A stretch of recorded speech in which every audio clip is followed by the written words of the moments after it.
সাধারণ জ্ঞানের 60টা গুরুত্বপূর্ণ সাম্প্রতিক প্রশ্ন নিয়ে আজকে আপনাদের সাথে আলোচনা করব। আজকে যে সাম্প্রতিক প্রশ্নগুলো দিব প্রত্যেকটা প্রশ্ন ইউনিক, এক্সক্লুসিভ এবং বিভিন্ন কম্পিটিটিভ এক্সাম, অ্যাডমিশন বা অন্যান্য আদার কম্পিটিটিভ এক্সামে আসার মতো প্রশ্ন। সো যে প্রশ্নগুলো আজকে দিচ্ছি এক নজরে প্রশ্নগুলো আপনারা একবার একটু দেখুন। এক নম্বর যে প্রশ্নটা আছে সেটা হলো বাংলাদেশ প্রিমিয়াম লিগ বিপিএল এর 11তম আসরে কতটি দল অংশগ্রহণ করছে? তো এটা রাইট আনসার হলো 7টি। আর কততম আসর বিপিএল এর? এবার কততম আসর চলছে? 11তম আসর। তো এই দুইটা প্রশ্নই আসলে বিপিএল সম্পর্কে গুরুত্বপূর্ণ, এর থেকে বেশি কোনো কম্পিটিটিভ এক্সামে আসে না। প্রথমবারের মতো টেস্ট চ্যাম্পিয়নশিপে ফাইনালে স্থান পেয়েছে কোন দেশ?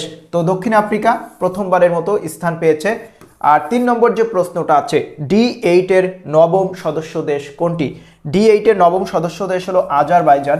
আচ্ছা, D8 এই জিনিসটাকে, D8 হলো ডেভেলপমেন্ট 8 বা উন্নয়নশীল 8টা দেশের সংগঠন। তো এই 8টা দেশের সংগঠন থেকে কিন্তু প্রশ্ন আসে এবং এটা মনে রাখার জন্য একটা প্রচলিত টেকনিক আছে।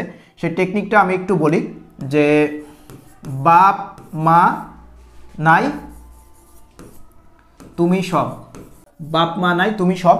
তো এই জিনিসটা যদি আপনারা মনে রাখতে পারেন তাহলে কিন্তু D8 ভুক্ত দেশগুলো এই একটা লাইনের মাধ্যমে সব মনে রাখতে পারবেন। তো বাতে বাংলাদেশ, পতে পাকিস্তান, মাতে মালয়েশিয়া, আর নাই, এটা নাই হবে, নাতে নাইজেরিয়া, রস্বইতে ইরান, আর তুতে তুরস্ক, মিতে মিশর এবং রস্বইতে ইন্দোনেশিয়া। তো এখানে কিন্তু টোটাল 8টা দেশ আছে, 1টা 2টা 3টা 4টা 5টা 6টা 7টা 8টা। আর নবম দেশ হিসেবে কিন্তু সদস্যপদ লাভ করেছে আজারবাইজান। তার মানে D8 কিন্তু এখন D9 এ কনভার্ট হয়ে গেছে। আচ্ছা, এরপরে যে প্রশ্নটা আছে 4 নম্বর যে প্রশ্নটা, শেখ হাসিনাকে গ্রেপ্তারে ইন্টারপোলের রেড নোটিশ জারির আবেদন করেছে। আচ্ছা, কারা আবেদন করেছে শেখ হাসিনাকে গ্রেপ্তার করার জন্য? আবেদন করেছে আন্তর্জাতিক অপরাধ ট্রাইব্যুনালের প্রসিকিউশন। তো ইন্টারপোলের মাধ্যমে কিন্তু বিভিন্ন দেশ থেকে পলাতক আসামিদেরকে গ্রেপ্তার করা হয়। ইন্টারপোলের সদর দপ্তর কিন্তু ফ্রান্সের লিও শহরে। ইন্টারপোলের মূলত বিভিন্ন ব্যক্তিদের, আসামিদের ক্ষেত্রে বিভিন্ন রকম রং বা নোটিশ ব্যবহার করে। যদি ইন্টারপোল কোনো ব্যক্তির ক্ষেত্রে রেড নোটিশ ব্যবহার করে তাহলে সেই দেশে, অর্থাৎ ওই ব্যক্তিটা যে দেশে অবস্থান করছে, পুলিশ ওই ব্যক্তিকে গ্রেপ্তার করাতে বাধ্য হবে বা গ্রেপ্তার করার জন্য আন্তর্জাতিকভাবে প্রেশার ক্রিয়েট করা হয়। তবে ইন্টারপোলের যে রেড নোটিশ জারি হলেই সেই ব্যক্তি গ্রেপ্তার হবে, বিষয়টা কিন্তু এমন না। এর আগেও কিন্তু বিএনপির ভারপ্রাপ্ত চেয়ারপারসন তারেক জিয়াকেও কিন্তু ইন্টারপোলের মাধ্যমে রেড নোটিশ জারি করা হয়েছিল, কিন্তু তিনি কিন্তু গ্রেপ্তার হয়নি। আচ্ছা, এরপরে 5 নম্বর যে প্রশ্নটা আছে, বিশ্বব্যাংক বাংলাদেশের স্বাস্থ্য, পানি এবং স্যানিটেশন সেবা উন্নয়নের জন্য কত বিলিয়ন মার্কিন ডলার প্রকল্প অনুমোদন দিয়েছে? তো এটা রাইট আনসার হলো 1.6 বিলিয়ন, কিন্তু এটা বিলিয়ন মার্কিন ডলার, অনেক টাকা। আচ্ছা, এরপরে 24 নম্বর যে প্রশ্নটা আছে খুবই গুরুত্বপূর্ণ একটা প্রশ্ন। 2024 সালের অক্সফোর্ড ডিকশনারির বর্ষসেরা শব্দ নির্বাচিত হয়েছে কোনটা? তো বর্ষসেরা শব্দ নির্বাচিত হয়েছে ব্রেন রট। এই ব্রেন রট এই শব্দটা মূলত মানুষের যে বুদ্ধিভিত্তিক বা তার যে চিন্তা জগতের অবস্থা, এই জিনিসটাই কিন্তু আসলে নির্দেশ করা হয়। তো এটা মূলত প্রকাশ করা হয় যে বর্তমানে আমরা যে সোশ্যাল মিডিয়া বা অনলাইন মিডিয়ার বিভিন্ন যে কন্টেন্ট, যেগুলো আসলে আমাদের জন্য গুরুত্বপূর্ণ না, এটার পিছনে যে আমাদের অতি বেশি উৎসাহ, তো এই বিষয়টা নির্দেশ করার জন্য এই ব্রেন রট এই শব্দটা বর্তমানে ব্যবহার করা হচ্ছে এবং এটা অক্সফোর্ড ডিকশনারি বর্ষসেরা শব্দ নির্বাচিত হয়েছে। ব্রেন রটের একটা দারুণ এক্সাম্পল হতে পারে, কিছুদিন আগে কিন্তু রাসেল ভাইপার সাপ নিয়ে আমাদের যে উৎসাহ ছিল, আমাদের যে আলোচনা ছিল, সমালোচনা ছিল, কিছুদিন পরে দেখা গেল রাসেল ভাইপার সাপ কিন্তু আসলেই কিছু না। তো এই জিনিসটা ব্রেন রটের একটা দারুণ এক্সাম্পল হতে পারে। এছাড়াও বাংলাদেশের চলচ্চিত্র বা নাট্য জগতে যে সকল নায়ক নায়িকা, এই পরিপূর্ণী, তারপরে কোন জায়গায় শরীফুল নাথ, জায়েদ খান, এই যে সকল ব্যক্তিগুলো আছে, এরা কিন্তু আসলে আমাদের সমাজে কিংবা সোসাইটি বা পারিবারিক ব্যক্তিগত জীবন কোনো ক্ষেত্রে গুরুত্বপূর্ণ ব্যক্তি না, অথচ তাদের নিয়ে মানুষের কত বেশি কিউরিসিটি। তো এই যে মানুষের বুদ্ধিভিত্তিক বা চিন্তা জগতের যে একটা পরিবর্তন, এই জিনিসটাই মূলত এই ব্রেন রট দ্বারা এখন অভিহিত করা হচ্ছে। আর এখানে আরেকটা বেশি গুরুত্বপূর্ণ বিষয় হলো, এই ব্রেন রট শব্দটার বর্তমানে যে জেন জি এবং জেন আলফা, এই দুইটা প্রজন্মের সাথে অনেক বেশি রিলেটেড। জেন জি বলতে কাদেরকে বোঝায় আমি একটু বলি, যে 1997 সাল থেকে 2012 সালের মধ্যে যাদের জন্ম তাদেরকে সাধারণত জেন জি বলা হয়, যেটার পূর্ণ অর্থ জেনারেশন জেড, যেটাকে সংক্ষেপে জেন জি বলা হয়, বা জেনারেশন জুমার। আর এই সম্প্রদায় বাংলাদেশে কিন্তু একটা বিপ্লব সংগঠিত করলেও সারা পৃথিবীতে কিন্তু এই জেন জির ইন্টারনেটের যে কুফল এটা দ্বারা কিন্তু অনেক বেশি অ্যাফেক্টেড। আর জেন জি হলো প্রথম জেনারেশন যারা কিন্তু একদম জীবনের শুরু থেকে ইন্টারনেট বা পোর্টেবল ডিভাইসগুলোর অ্যাক্সেস পেয়েছে বা ব্যবহারের সুযোগ পেয়েছে। আর জেন জির পরবর্তী যে জেনারেশন যেটা আসবে হলো 2012 থেকে 2020-এর মধ্যে, এই সময়ের ভিতরে যাদের জন্ম তাদেরকে বলা হবে জেনারেশন আলফা বা বলা হচ্ছে জেনারেশন আলফা। তো মূলত এই ব্রেন রট এই জেন জি এবং জেনারেশন আলফার ক্ষেত্রে কিন্তু অনেক বেশি প্রযোজ্য তাদের যে মানসিক বা বুদ্ধিভিত্তিক অবস্থা বোঝানোর জন্য। 7 নম্বর যে প্রশ্নটা আছে, সম্প্রতি যুক্তরাষ্ট্রের আকাশে বিমান উড়িয়ে বাংলাদেশের মানচিত্র আঁকেন কে? খুবই আলোচিত একটি ঘটনা কিন্তু আমরা বিজয় দিবসের দেখেছি। ফাহিম চৌধুরী নামে একজন বৈমানিক এবং পাইলট, মূলত তিনি এই কাজটা করেছে যে 4 ফ্লাইট নামে একটা অ্যাপস আছে যেটার মাধ্যমে বিমানগুলোকে ট্র্যাক করা যায়। তো এই বিমান ট্র্যাক করার মাধ্যমে কিন্তু তিনি যুক্তরাষ্ট্রের আকাশে বাংলাদেশের মানচিত্র আঁকেন। টাইম ম্যাগাজিনে 2024 সালে বর্ষসেরা ব্যক্তিত্ব নির্বাচিত হয়েছে কে? 2024 সালে টাইম ম্যাগাজিনের বর্ষসেরা ব্যক্তিত্ব নির্বাচিত হয়েছে ডোনাল্ড ট্রাম্প। আর টাইম ম্যাগাজিন জিনিসটা কি? যুক্তরাষ্ট্রের বিখ্যাত সাপ্তাহিক সংবাদপত্র টাইমস।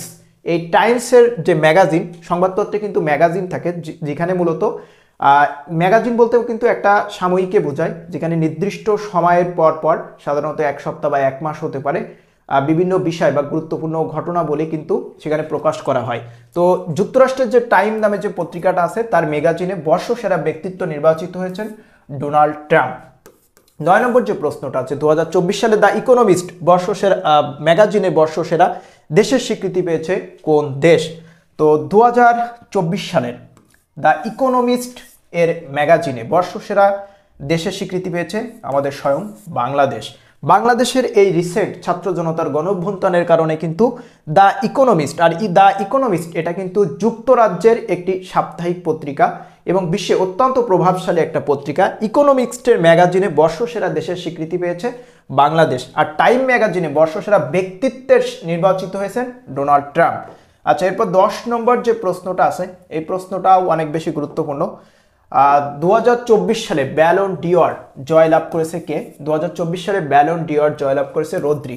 আর ব্যালন ডিওর এই পর্যন্ত সবথেকে বেশি পেয়েছে লিওনেল মেসি, তিনি এখনো পর্যন্ত 8 বার কিন্তু ব্যালন ডিওর পেয়েছে। আর ব্যালন ডিওর এটা মূলত 2010 সালের পর থেকে ফ্রান্সের, এর আগে মূলত এটা ফ্রান্সই ইউরোপীয় প্লেয়ারদেরকে এই পুরস্কারটা দিত। 2010 সালের পরে ফ্রান্সের ব্যালো দর এবং ফিফার বর্ষসেরা খেলোয়াড় এই দুইটাকে একীভূত করে মূলত ব্যালন ডিওর এই পুরস্কারটা দেওয়া হয়। তার মানে ব্যালন ডিওর মূলত যাত্রা শুরু করে 2010 সালের পর থেকে ইন্টারন্যাশনালি বা গ্লোবালি। আর তার আগে এই পুরস্কারটা দেওয়া হতো ইউরোপিয়ান খেলোয়াড়দেরকে। আচ্ছা, এরপর 11 নম্বর যে প্রশ্নটা আছে, কোন উপন্যাসের জন্য 2024 সালে ম্যান বুকার পুরস্কার দেওয়া আছে? অরবিটাল। কাকে দেওয়া হয়? সামান্থা হারবে। সামান্থা হারবে এই লেখককে, ইনি মূলত একজন ইংলিশ লেখক। আর ম্যান বুকার পুরস্কার কিন্তু সবসময়ই ইংরেজি ভাষায় রচিত গ্রন্থের উপরই কিন্তু দেওয়া হয়। তিনি মূলত এই যে অরবিটাল যে গ্রন্থটা লিখেছেন, এই গ্রন্থটা মহাকাশে 6 জন নভোচারী তাদের ভ্রমণ সম্পর্কে বিস্তারিত তুলে ধরেছেন এবং এই বইটা মাত্র 136 পেজের একটা বই। 136 পেজে তিনি দারুণভাবে বিষয়টা ফুটে তোলার কারণে কিন্তু এই ম্যান বুকার পুরস্কারটা দেওয়া হয়। আর এই অরবিটাল বইটা দ্বিতীয় কনিষ্ঠ বা সব থেকে ছোট বই, যে বইয়ের কারণে ম্যান বুকার পুরস্কার দেওয়া হয়েছে। আর সবসময়ই এই ম্যান বুকার পুরস্কারের অর্থমূল্য হলো 50,000 পাউন্ড। 50,000 পাউন্ড দেওয়া হয়। আচ্ছা, এরপরে 12 নম্বর যে প্রশ্নটা আছে, 2024 সালে বৈশ্বিক ক্ষুধা সূচকে বাংলাদেশের অবস্থান কত? বাংলাদেশের অবস্থান হলো 84তম। আচ্ছা, এর পরবর্তীতে 13 নম্বর যে প্রশ্নটা আছে এই প্রশ্নটা আমরা একটু দেখি। মাইক্রো ক্রেডিট রেগুলেটরি অথরিটি এর পরিবর্তিত নাম কোনটি? তো এটা জাস্ট একটু চেঞ্জ করে দেওয়া আছে, মাইক্রো ফাইন্যান্স রেগুলেটরি অথরিটি। আর 14 নম্বর যে প্রশ্নটা আছে, ওয়ার্ল্ড পপুলেশন রিভিউ এর তথ্য মতে বর্তমানে জনসংখ্যায় বিশ্বের শীর্ষ দেশ কোনটি? দীর্ঘদিন ধরে আমরা জেনে আসছি জনসংখ্যায় বিশ্বের শীর্ষ দেশ চীন, আর বর্তমানে বিশ্বের সবথেকে বেশি জনসংখ্যা আছে ভারতে। 15 নম্বর যে প্রশ্নটা আছে, নগদ বাজার মূলধনের মার্কেট ক্যাপিটাল ভিত্তিতে বিশ্বের সবথেকে বড় কোম্পানির নাম কোনটি? তো সবথেকে বড় কোম্পানি বর্তমানে এই মুহূর্তে অ্যাপল। এবং আমরা হয়তো জানি যে বিশ্বের সবথেকে বড় যে কোম্পানিগুলো আছে তার ভিতরে অ্যাপল, তারপরেই কিন্তু আছে মাইক্রোসফট, এরপরে অ্যামাজন 6 নম্বরে থাকতে পারে বা 4 নম্বরেও থাকতে পারে। সৌদি আরামকো বিশ্বের তৃতীয় বৃহত্তম কোম্পানি হলো সৌদি আরামকো। এটা মূলত সৌদি আরব এবং আমেরিকার একটি যৌথ বা মাল্টিন্যাশনাল একটি তেল কোম্পানি। সারা পৃথিবীতে যত তেলের কারবারি আছে সব কিছুর কিন্তু মূল কারিগর বা মূল হোতা কিন্তু এই সৌদি আরামকো, এবং এটা মূলত সৌদি রাজপরিবারের মালিকানাধীন। আর এইখানে তোমরা যারা ঢাকা বিশ্ববিদ্যালয়কে টার্গেট করে প্রস্তুতি নিচ্ছ তাদের জন্য একটা সুখবর দিচ্ছি।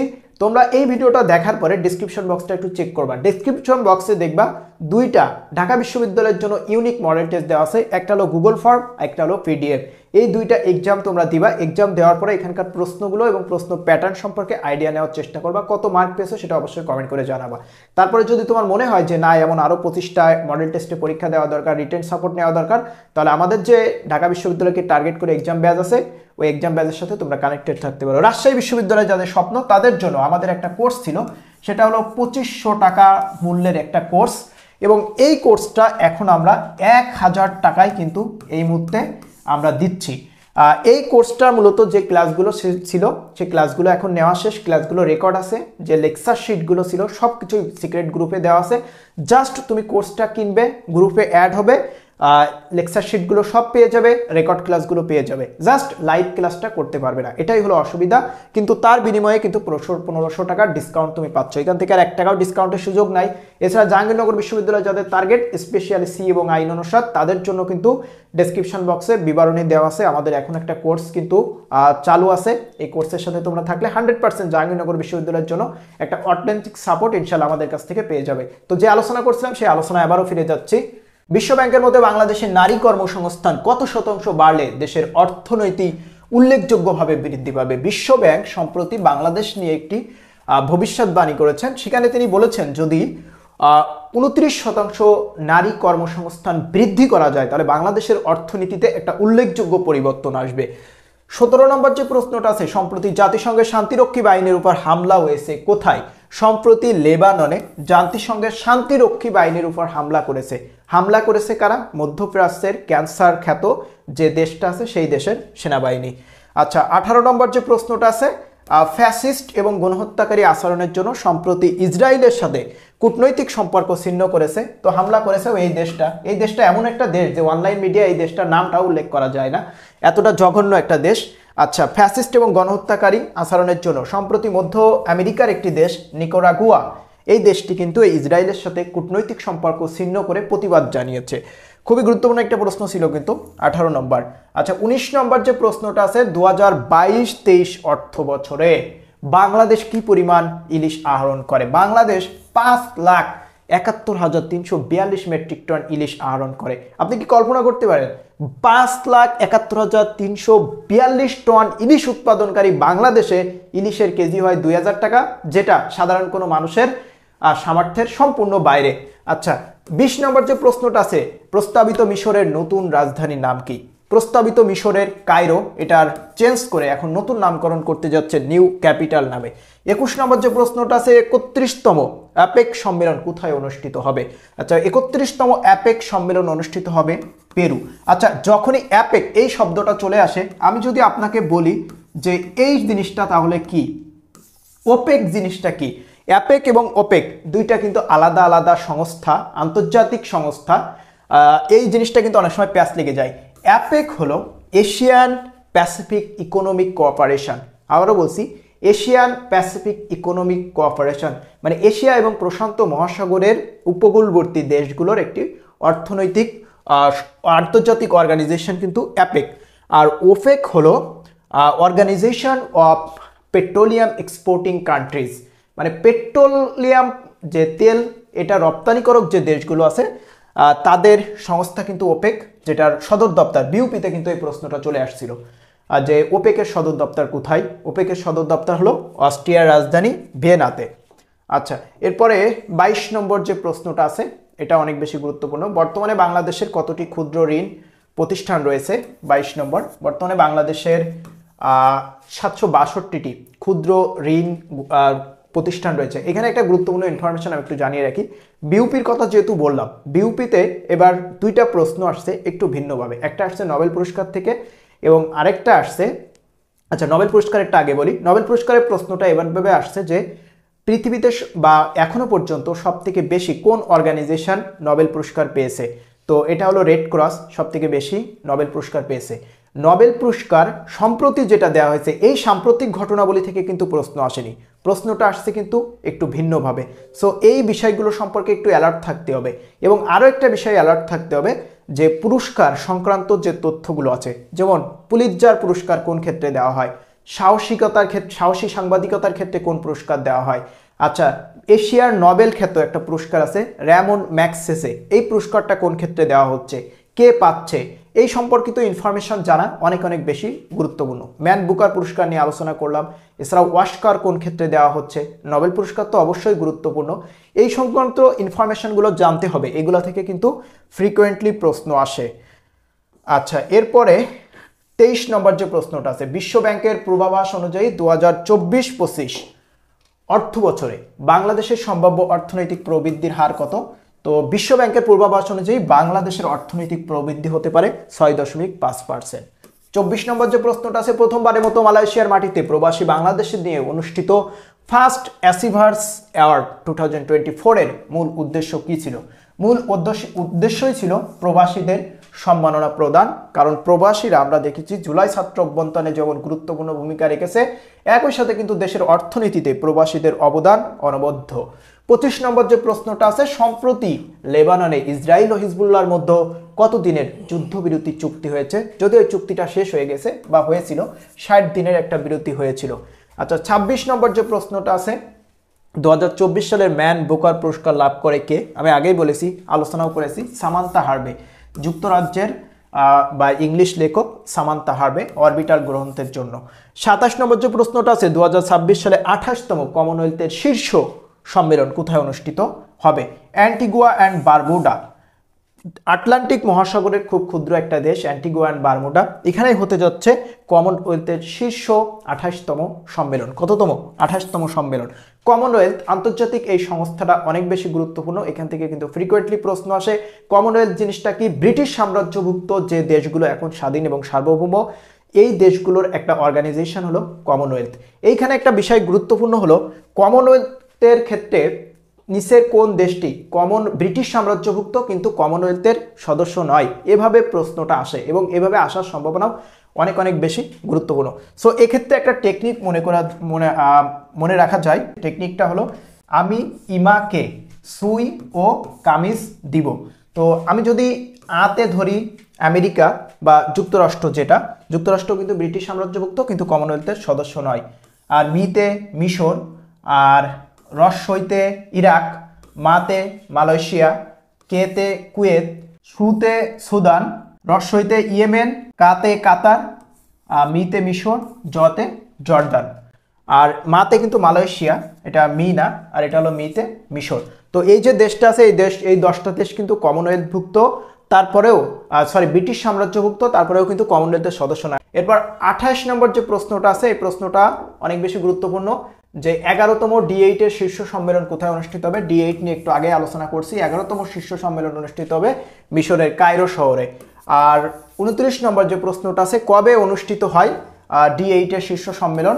19শে ডিসেম্বর 2024 মিশরের কায়রোতে কিন্তু D8 এর সম্মেলন অনুষ্ঠিত হয়। 30 নম্বর যে প্রশ্নটা আছে, 20তম G20 শীর্ষ সম্মেলন কোথায় অনুষ্ঠিত হবে? G20 এর পূর্ণ অর্থ হলো গ্রুপ অফ 20, যেটা এই পৃথিবীর 85% জিডিপি কিন্তু হোল্ড করে। পৃথিবীর 85% জিডিপি কিন্তু এই G20 ভুক্ত দেশের। খুবই গুরুত্বপূর্ণ একটা অর্গানাইজেশন এবং এটা সম্মেলন অনুষ্ঠিত হবে জোহানেসবার্গ, দক্ষিণ আফ্রিকায়।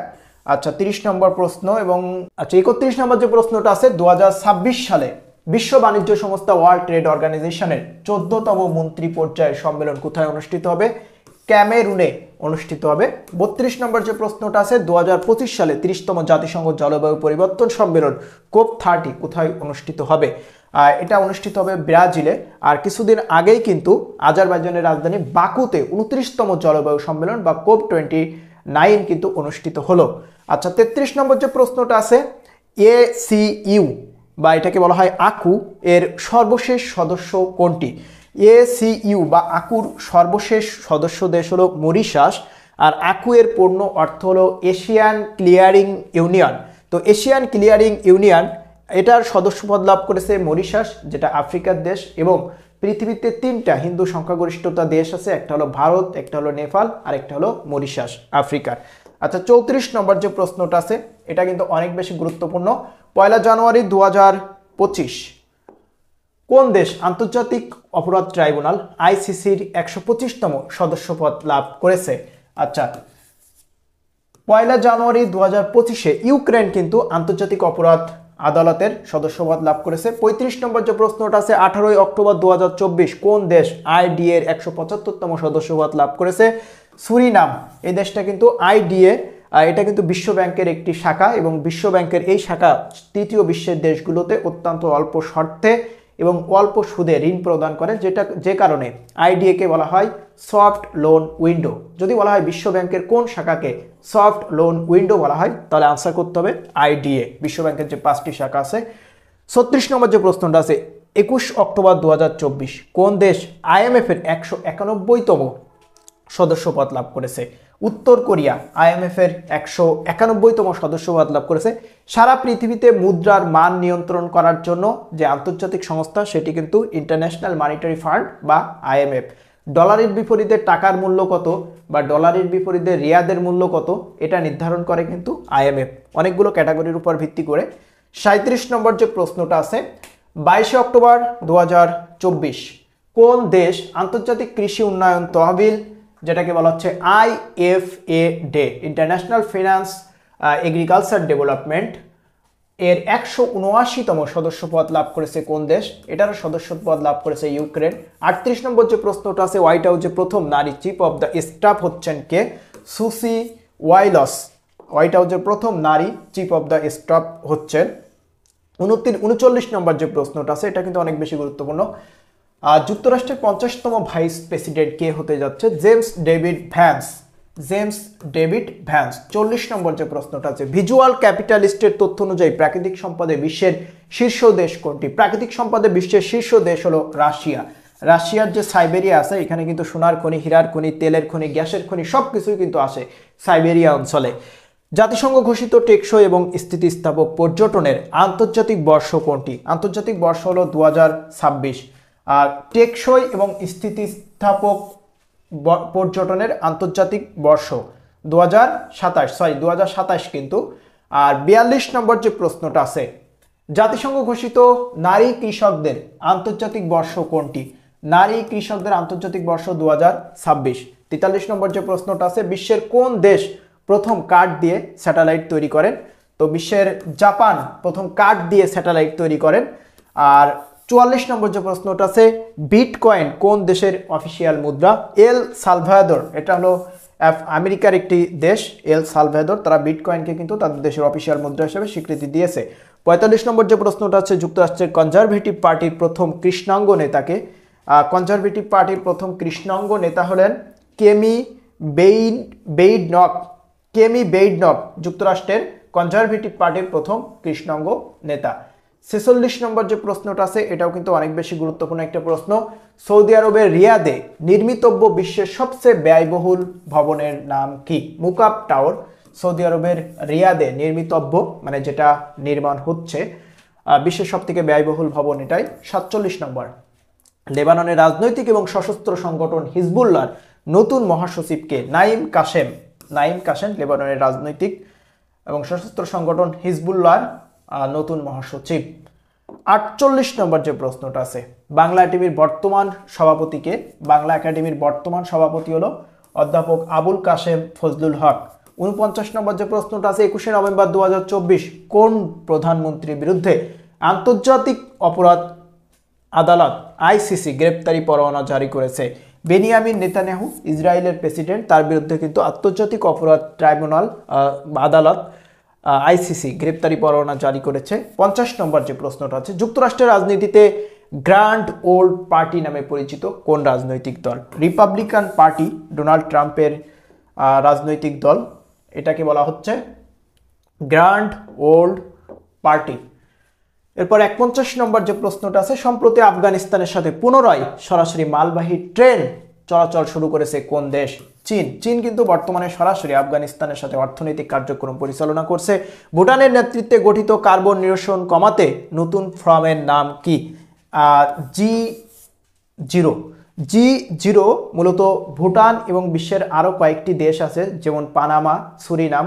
এই দেশগুলো ভুটানের মতো পৃথিবীর কার্বন নেতিবাচক দেশ, অর্থাৎ এই দেশগুলো যে পরিমাণ কার্বন নিঃসরণ করে সেটা পরিবেশের জন্য ক্ষতিকর না, ওই কার্বনটা পরিবেশের যে গাছগাছালি আছে এগুলো কিন্তু শোষণ করে নিতে পারে।